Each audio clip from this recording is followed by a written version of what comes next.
Hey, it's me again, Keisha. I haven't talked to you guys in a while, but I want to give you an update on how I've been feeling lately about the teaching profession. And lately, I've been feeling like I want to quit. It's very exhausting, which we all know. The teaching is very exhausting, but I've been doing this for the past 15 years, and it just seems like nothing is getting better. It seems like things are getting worse, especially in the special ed field, uh, and just education overall. Students lack motivation, even at an early age. Right now, I'm teaching K through second grade, and have kinders and first graders that don't want to do any work. I mean, none. I mean, protest, will scream in my face, say no work, no work. And all they really want to do is just be on the computer all day. If I give them a Chromebook or an iPad, they're fine. They're perfectly fine. But when it comes down to using their brain and thinking about something and doing work, it's always a protest. It's always, why do we have to do this? This is boring. And then sometimes I think to myself, I was a kid once and I thought school was boring sometimes, but I try to make the lessons fun. I try to make the classroom inviting and fun. And at kinder and first grade, I don't know what else I can do to make the class more fun and less boring for the students, according to them, besides perform for them, or be a clown or something. I don't know. It's just, I don't know how to motivate them. They're so driven by technology and stuff moving fast, and things aren't moving fast enough, then they're bored. But the part that really disturbs me is the fact that they aren't even interested in really learning anything. And at such a young age, not interested in learning anything is, it's just so amazing to me. I was so inquisitive when I was their age. I wanted to know everything. I had all type of questions. I just wanted to learn as much as I can, and I don't understand the students now. I am getting older, and maybe this is just a sign that I need to leave the education field. I'm always exhausted, extremely exhausted, and every day I dread coming to work. I dread getting up and getting ready to come to work. And then sometimes I think the parents don't understand what special ed teachers in particular are going through, with, not to mention, their students are, or their children have some type of learning disability that I'm trying to work with and help them to progress, and just help them progress academically so that they're able to access the curriculum and eventually be back in the general education population.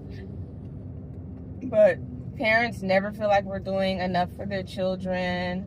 Don't get me wrong, there's some parents that are very appreciative, so understanding, but a lot of the parents aren't. A lot of the parents feel like we're not doing enough. We're just not doing enough for their children. And to that I say, we're with your child 6 hours a day, about 6 hours every day. We're with your child. We go through all the emotional ups and downs of their child throughout the day. We go through all the frustrations that your child has, whether it's frustration with being at school or frustration with whatever happened at home. We're dealing with that. We're taking on all their emotions every single day for 6 hours a day. This is what we're doing. And I just don't think parents understand how draining that could be. And it's very draining. It's very draining to take on. I have 14 students, to take on 14 students' emotions or emotional trauma that they have every single day for 6 hours a day. And because they're such a young age, they don't know how to regulate their emotions. So on top of them having all these emotions, they don't know how to regulate them. So they have tantrums, they scream, they throw chairs, they push people, they do all type of stuff that I have to somehow manage and get them to learn how to regulate themselves and to calm down and to process things so they can participate in school and have a okay day in the classroom. So this is what we're dealing with in the public education field. Like I said, it's just very draining, and I decided to get this off my chest.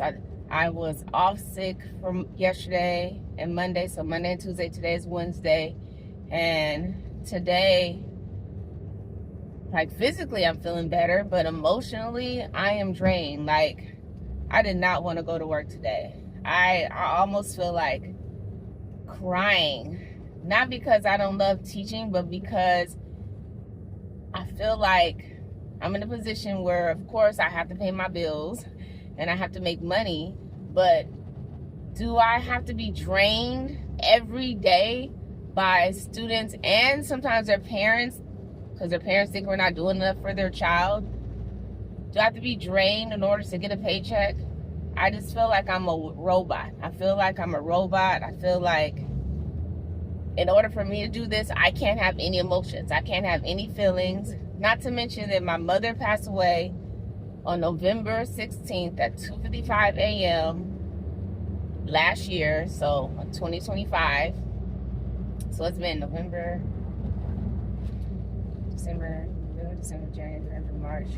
It's been 5 months. 5 months since my mom has passed. I still haven't been able to process that. I still haven't taken official time off for bereavement for that, because I'm so concerned about my classroom and leaving the students hanging. And I did take off work because when she passed away, I did have some time to take off work, because when she passed away, it was during our Thanksgiving. It was right around our Thanksgiving break. So I had that time, but I still haven't had time to really fully process my mother passing away. She lived with me, and it was very unexpected how she passed away.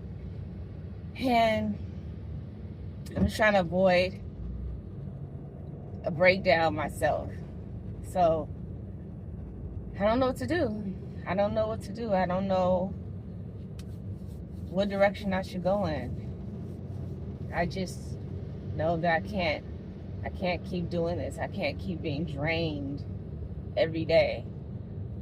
I could kind of see if I was working with middle school or high school students, and I was going through this with middle school and high school students, and they have an attitude. Their hormones are changing, and they don't want to go to school, or they want to cut class, or the typical teenage stuff. But these are kinder, first and second grade.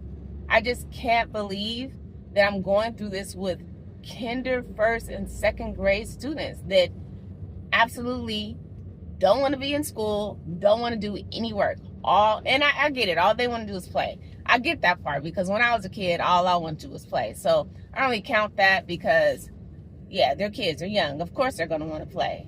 If I had a choice to play all day as a kid, I would definitely do that.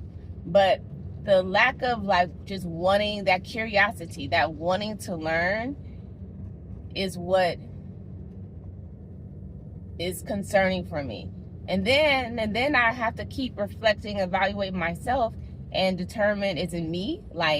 Am I just not a good teacher? As far as, am I not delivering the lessons that are engaging and exciting? And that is something that I think teachers should grapple with and try to figure out, because sometimes it is the lessons. Sometimes it is just boring. I mean, you have to engage the students. That is a skill that I think special teachers have, to engage students and make them want to come to your class and not want to miss school, you know? So I wonder if I have that. I wonder if I possess that. I wonder. Maybe I don't. Maybe I have to accept the reality that I don't have that. So anyway, I just need to get that off my chest. So I'm gonna sign off now. Check y'all in the next car vlog. Peace.